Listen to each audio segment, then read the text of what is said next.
बीते दिनों बरियातू थाना क्षेत्र के एतलहातू में हुए पूर्व अपराधी बिट्टू खान मर्डर केस में रांची पुलिस ने बड़ी कामयाबी हासिल की है। रांची एसएसपी किशोर कौशल की अगुवाई में बरियातू थाने की टीम ने बिट्टू खान हत्याकांड में शामिल अपराधियों को गिरफ्तार कर लिया है। गिरफ्तार सभी अपराधी कालू नामा गिरोह से ताल्लुक रखते हैं। गिरफ्तार अपराधियों की निशानदेही पर बिट्टू खान मर्डर केस में इस्तेमाल किए गए हथियार और बाइक भी बरामद कर लिया गया है। रांची के सीनियर एसएसपी किशोर कौशल ने बताया कि बिट्टू खान हत्याकांड में जिन अपराधियों को गिरफ्तार किया गया है सभी कालू नामा गिरोह से ताल्लुक रखते हैं। पुलिस ने इस हत्याकांड को अंजाम देने वाले, हथियार मुहैया कराने वाले और रेकी करने वाले सभी को धर दबोचा है। जिस हथियार से बिट्टू खान की हत्या की गई थी वह हथियार में पुलिस ने बरामद कर लिया है। इसके अलावा 2 और केसेस के संबंध में अहम जानकारियाँ दी गई। 6 जून 2023 को संध्या 6 बजे दलहातू के पास टेंटो चौक पर बिट्टू खान की गोली मारकर कुछ अपराधियों के द्वारा हत्या कर दी गई थी, जिसको लेकर बरियातू थाने में 175/23 कांड संख्या दर्ज किया गया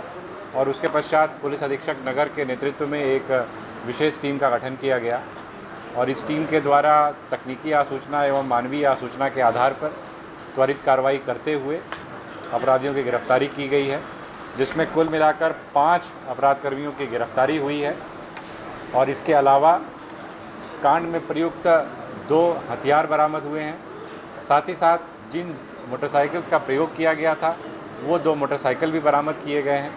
अगर हम 5 लोगों की बात करें तो इसमें रोहन कुमार, मोहम्मद आरिफ, अंकित कुमार सिंह, दीपक कुमार सिंह और अंकुश कुमार सिंह, इन 5 अपराध कर्मियों की गिरफ्तारी हुई है। इसमें अगर इनके हम आपराधिक इतिहास की बात करें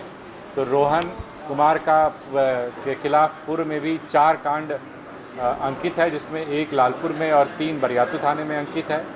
मोहम्मद आरिफ के खिलाफ भी इस प्रकार के 5 मामले पहले से उसके खिलाफ लंबित हैं और दीपक कुमार के खिलाफ भी 2 मामले पहले से लंबित चले आ रहे हैं। इस पूरे घटनाक्रम को अगर हम लोग देखें तो बेसिकली 4 अपराधी 2 बाइक्स पर आए थे यहाँ पर और उन्होंने इस घटना को अंजाम दिया, फायरिंग कर करके हत्या कर दी और इसके अलावा 3 और इनके सहयोगी थे जिनमें से एक व्यक्ति रेकी कर रहा था लगातार, जो मृतक है उसके घर का, और बाकी जो 2 लोग थे वो लगातार निगरानी रख रहे थे कि पुलिस का किस प्रकार से मूवमेंट हो रहा है। तो इन सभी लोगों की गिरफ्तारी हुई है, हथियार बरामद हुआ है, प्रयुक्त बाइक भी बरामद हुई है और इस प्रकार से इस कांड का खुलासा हुआ है। इसमें कुछ लोग और भी अभी फरार चल रहे हैं, जिसको लेकर के पुलिस लगातार दबिश बनाए हुए है और उनकी गिरफ्तारी के लिए छापामारी की जा रही है।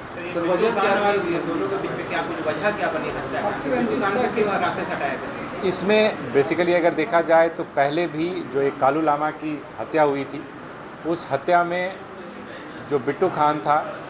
वो पूर्व में उस मामले में जेल जा चुका था और उसके द्वारा उस कांड में रेकी की गई थी। तो इसका जो विरोधी पक्ष है, तो कह सकते हैं कि जो विरोधी गिरोह है,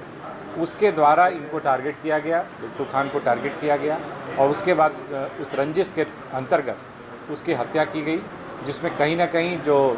राज वर्मा है, जो वर्तमान में जेल में है, उसकी और उसके लोगों की भी इस पूरे षड्यंत्र में भूमिका रही है। तो कह सकते हैं कि 2 गिरोहों के बीच का आपस का एक प्रकार का ये झगड़ा था, जिसने एक खूनी रूप ले लिया और इसका खुलासा करने में पुलिस सफल हुई। दिनांक 8/6/23 को सुबह 5:30 बजे एक चेन छिनतई की घटना वादिनी के साथ, जो कंप्लेनेंट हैं उनके साथ कारित की गई थी सुबह 5:30 बजे लोअर बाज़ार थाना क्षेत्र में, जिसमें कि 2 स्कूटी सवार के शामिल होने की बात सामने आई थी, प्राथमिकी इसी प्रकार से दर्ज की गई थी। इसको लेकर पुलिस अधीक्षक नगर के नेतृत्व में एक टीम का गठन किया गया और उस टीम के द्वारा इसमें त्वरित कार्रवाई करते हुए जिस स्कूटी का उपयोग इस अपराध को अंजाम देने के लिए किया गया था, उस स्कूटी को बरामद किया गया और स्कूटी के मालिक के पहचान के आधार पर इसमें 2 अपराध कर्मियों की गिरफ्तारी की गई है। मोहम्मद ओवैस, जो हिंदपीढ़ी थाना क्षेत्र का रहने वाला है, और अजमल अंसारी, जो पुनः हिंदपीढ़ी थाना क्षेत्र का ही रहने वाला है। और उनसे जब पूछताछ की गई तो पूरे मामले का खुलासा हुआ कि इन दोनों के द्वारा इस स्कूटी का प्रयोग करते हुए चेन छिनतई की घटना को अंजाम दिया गया और उस चेन को खपाने के लिए मोहम्मद नसीम, जो कि अपराधनिकी अभियुक्त अजमल अंसारी के पिता हैं, उनको भेजा गया उस चेन को बेचने के लिए, और उनके द्वारा एक MK ज्वेलर्स नाम की एक दुकान है जो कि मेन रोड पर है, वहाँ पर जा कर के उस चेन को बेचा गया। उस चेन की भी बरामदगी की गई है, और जिस ज्वेलरी शॉप के ओनर के द्वारा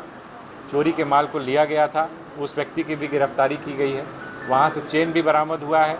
और जितनी राशि उस चेन के बदले इनको दी गई थी 13,500 रुपये, वो राशि भी बरामद की गई है। और इसमें पुलिस के पास पर्याप्त साक्ष्य इस कांड में जो है बरामद हुए हैं। प्रयुक्त स्कूटी मिली है हम लोगों को, जो चेन छीना गया था वो चेन बरामद हुआ है। दुकान में जो ट्रांजैक्शन हुआ है इन लोगों के बीच चेन को बेचते समय का, वो CCTV फुटेज भी हम लोगों को मिला है। तो इस दृष्टि से देखा जाए तो इसमें कुल मिलाकर के 4 अपराध कर्मियों की गिरफ्तारी हुई है, और जो चेन छिनतई हुई थी वो चेन और 13,500 रुपया बरामद हुआ है। इसके अलावा रिमांड पे लेकर के इनसे और सघनता से पूछताछ की जाएगी कि पिछले समय में और जो घटनाएं यहाँ पर कुछ चेन छिनतई की हुई हैं, कहीं उनमें भी इनकी संलिप्तता तो नहीं। अगर देखा जाए तो इसमें कुछ मामले ज़मीन के भी इस प्रकार के सामने आए हैं, जिसका पुलिस ने निराकरण भी किया है, उन कांडों का भी पर्दाफाश किया है।